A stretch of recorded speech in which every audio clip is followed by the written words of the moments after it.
The threat against Ohio State sounded serious. Quote, "Your school is going to get shot the expletive up, and I'm seriously going to hurt the students and all the players from the football team." End quote. Federal prosecutors allege Daniel Rippey made the threats from behind a computer screen in California during the Wolverines' annual meeting with the Buckeyes on November 24, 2018.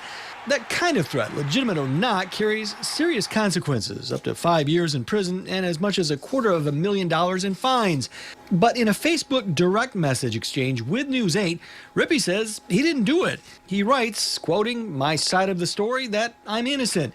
He claims another person created a fake profile on Facebook to send the message.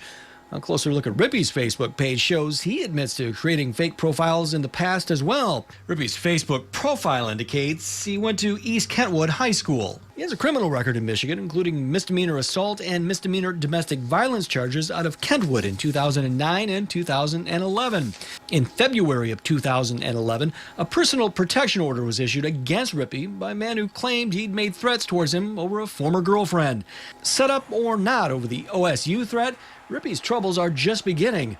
Released on bond following a hearing on the charges this week, one condition of his bond was to report to the federal court's pretrial office in San Francisco, where Rippey now lives. But Rippey never made the appointment. I asked Rippey where he was and if he would turn himself in. He wouldn't answer the first question, but in that direct message said, quote, "I'm not the one that did it. I'm innocent, so I'm not going to turn myself in for something that I didn't do. I didn't do anything." If and when California authorities catch Rippey, he'll be sent back to Columbus, Ohio, where the charges originated.